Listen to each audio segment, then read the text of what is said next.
வணக்கம். உங்க மனசுல நினைக்கிற விஷயங்கள, உங்க கனவுகள நிஜமாக்க முடியும்னு சொன்னா என்ன சொல்லுவீங்க? இது ஏதோ வெறும் பேச்சு இல்லைங்க. இன்னைக்கு நாம மேனிஃபெஸ்டேஷன் அப்படிங்கிற ஒரு ரொம்ப சக்தி வாய்ந்த முறைய பத்தி தான் பார்க்க போறோம். ஆனா நில்லுங்க, இது மந்திரமோ இல்ல மாயாஜாலமோ கிடையாது. இது முழுக்க முழுக்க நம்ம மூளை எப்படி வேலை செய்யுதுங்கிற அறிவியல அடிப்படையா வச்ச ஒரு விஷயம். வாங்க, உங்க வாழ்க்கைய மாத்தக்கூடிய இந்த ரகசியத்தை பத்தி விரிவா தெரிஞ்சுக்கலாம். நம்ம எண்ணங்களை உண்மையிலேயே நிஜமா மாத்த முடியுமா? இது பல வருஷமா, ஏன் பல நூற்றாண்டுகளாவே நாம எல்லாரும் கேட்டுட்டு இருக்கிற ஒரு கேள்வி. ஒருவேளை இதுக்கு பதில் ஆம் அப்படின்னா நம்ம வாழ்க்கை எப்படி இருக்கும்னு ஒரு நிமிஷம் யோசிச்சு பாருங்களேன். இந்த ஒரு கேள்விக்கான பதில் தான் இந்த முழு விளக்கத்தோட மையப்புள்ளி. நிறைய பேரு நினைக்கிற மாதிரி இது ஏதோ மந்திரம்லாம் கிடையாது. இதுக்கு பின்னாடி ஒரு தெளிவான படிப்படியான ஒரு வழிமுறை இருக்கு. அதை சரியா புரிஞ்சுக்கிட்டா போதும். அதைத்தான் நாம இப்ப கத்துக்க போறோம். அப்போ மேனிஃபெஸ்டேஷன்னா என்ன? ரொம்ப சிம்பிளா சொல்லணும்னா, இது உங்களோட மனோதத்துவத்தையும் உங்க கவனத்தையும் உங்க செயலையும் ஒன்னா சேர்க்கிற ஒரு பிராக்டிக்கல் முறை. இதன் மூலமா நீங்க ரொம்ப தெளிவா என்ன நினைக்கிறீங்களோ அதை நிஜ உலகத்துக்கு கொண்டு வர முடியும். சொல்லப்போனா இது நம்ம ஆழ்மனசோட சக்தியை சரியா பயன்படுத்துற ஒரு டெக்னிக் தான். சரி, இந்த வார்த்தைக்கு பின்னாடி இருக்கிற உண்மையான அர்த்தம் என்ன? இது எப்படி நம்ம அன்றாட வாழ்க்கையில வேலை செய்யுது? வாங்க, முதல் படியிலிருந்து ரொம்ப தெளிவா ஆரம்பிக்கலாம். இந்த முழு பயணத்துக்கும் அடித்தளமே ஒன்னே ஒண்ணுதாங்க. அதுதான் தெளிவு.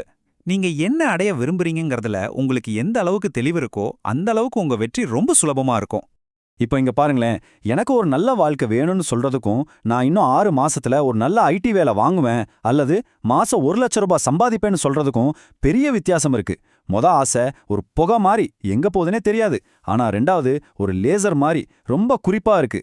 இந்த மாதிரி தெளிவான இலக்குகள் தான் உங்க மனசுக்கு ஒரு ஜிபிஎஸ் மாதிரி வேலை செஞ்சு சரியான பாதையை காட்டும். ஓகே, நம்ம இலக்க தெளிவா முடிவு செஞ்சாச்சு. அடுத்து நாம நமக்குள்ள தான் பார்க்கணும். நம்ம மனசும் நம்ம உணர்ச்சிகளும் தான் இந்த ஆட்டத்தோட உண்மையான ஹீரோஸ். இதுதான் இன்னர் கேம், அதாவது அக விளையாட்டுன்னு சொல்றோம். இதுல எப்படி ஜெயிக்கிறதுன்னு பார்க்கலாம் வாங்க. 2வது படி மனக்காட்சி பயிற்சி, அதாவது விஷுவலைசேஷன். உங்க கண்ணை மூடி நீங்க ஆசைப்பட்ட அந்த இலக்கு ஏற்கனவே நடந்து முடிஞ்ச மாதிரி கற்பனை பண்ணி பாருங்க. அந்த வெற்றியை நீங்க கொண்டாடுற சத்தம், உங்க முகத்துல இருக்கிற அந்த சந்தோஷம், அந்த முழு சூழலே உங்க மனசுல ஒரு சினிமா மாதிரி ஓட விடுங்க. அதை உணருங்க. இதுக்கு பின்னாடி ஒரு ஆச்சரியமான அறிவியல் இருக்கு தெரியுமா? நம்ம மூளைக்கு எது நிஜம் எது கற்பனைன்னு சரியா பிரிச்சு பார்க்க தெரியாது. நீங்க ஒரு விஷயத்த ரொம்ப தீவிரமா கற்பனை செய்யும்போது அது நிஜமாவே நடக்கிற மாதிரி தான் நம்ம மூளை அதுக்கான நரம்பு இணைப்புகளை உருவாக்கும். இதுதாங்க மனக்காட்சி பயிற்சியோட உண்மையான சக்தி. 3வது படி உணர்வு இணைப்பு. வெறும் எண்ணம் மட்டும் இருந்தா அது காத்துல கரைஞ்சிரும். அதுக்கு உயிர் கொடுக்கணும்னா அது கூட ஒரு வலுவான உணர்வை நாம கனெக்ட் பண்ணணும். இந்த விஷயத்த நல்லா ஞாபகம் வச்சுக்கோங்க. உணர்ச்சி இல்லாத எண்ணத்துக்கு சக்தி ரொம்ப ரொம்ப குறைவு. நீங்க சந்தோஷம், நம்பிக்கை மாதிரியான உணர்ச்சிகளை உங்க எண்ணத்தோட சேர்க்கும்போது அது உங்க ஆழ்மனசுல ரொம்ப ஆழமா பதியும். உங்க எண்ணம் ஒரு விதைனா உங்க உணர்ச்சி அதுக்கு ஊத்துற உரம் மாதிரி. 4வது படி அஃபர்மேஷன்ஸ், அதாவது நேர்மறை உறுதிமொழிகள். இது ஒன்றும் பெரிய விஷயம் இல்ல. உங்களுக்கு நீங்களே திரும்ப திரும்ப சொல்லிக்கிற சக்தி வாய்ந்த பாசிட்டிவ் வாக்கியங்கள் தான் இது. ஒரு விதத்துல இது உங்க மனசுக்கு நீங்களே கொடுக்கிற ஒரு புரோகிராமிங் மாதிரி. உதாரணத்துக்கு, நான் ஒவ்வொரு நாளும் முன்னேறிட்டு இருக்கேன், சரியான வாய்ப்புகள் எல்லாம் என்ன தேடி வருது, நான் இந்த வெற்றிக்கு முற்றிலும் தகுதியானவன். இந்த மாதிரி வாக்கியங்களை நீங்க திரும்ப திரும்ப சொல்லும்போது அது உங்க மனசுல இருக்கிற பழைய எதிர்மறை நம்பிக்கைகளை கொஞ்சம் கொஞ்சமா அழிச்சிட்டு ஒரு புதிய சக்தி வாய்ந்த மனநிலையை உங்களுக்குள்ள உருவாக்கும். இதுவரைக்கும் நாம மனசுக்குள்ள செய்ய வேண்டிய வேலைகளை பத்தி பார்த்தோம். ஆனா மனசுல நினைச்சா மட்டும் போதுமா? கண்டிப்பா இல்ல. இப்போதான் நாம களத்துல இறங்க போறோம். இதுதான் அவுட்டர் கேம், அதாவது புற விளையாட்டு.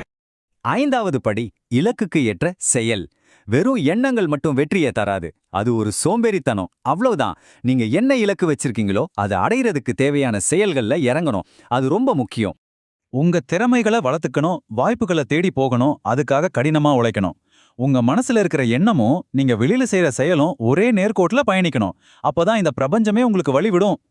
6வது மற்றும் ரொம்ப முக்கியமான கடைசி படி நன்றி உணர்வு. உங்களுக்கு கிடைக்க போற வெற்றிக்கு மட்டும் இல்ல, இப்போ உங்ககிட்ட இருக்கிற சின்ன சின்ன விஷயங்களுக்கும் மனசார நன்றி சொல்லுங்க. நன்றி உணர்வோடு இருக்கும்போது நம்ம மூளையில டோபமைன், செரோட்டோனின்னு சொல்லப்படுற மகிழ்ச்சி ஹார்மோன்கள் சுரக்குதுன்னு சயின்ஸ் சொல்லுது.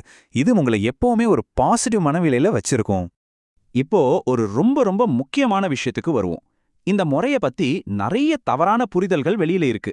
அதை நாம இப்போ சரி செஞ்சே ஆகணும். இல்லனா இது சரியா வேலை செய்யாது. நல்லா புரிஞ்சுக்கோங்க, மேனிஃபெஸ்டேஷன் ஒரு மந்திரக்கோள் கிடையாது. சோஃபால உட்காந்துக்கிட்டு நினைச்சாலே எல்லாம் நடந்துராது. இது உங்க மனநிலையை மாற்றி உங்களை தொடர்ந்து செயல்பட தூண்டுகிற ஒரு கூட்டு முயற்சி.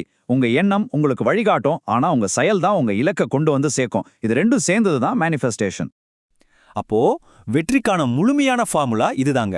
முதல்ல தெளிவான இலக்கு, ரெண்டாவது அத மனசுல படமா பார்க்கிறது, மூணாவது அதோட உணர்வுகளை இணைக்கிறது, நாலாவது நேர்மறை உறுதிமொழிகள், ஐந்தாவது விடாமுயற்சியோட செயல், கடைசியா எல்லாத்துக்கும் நன்றி சொல்றது.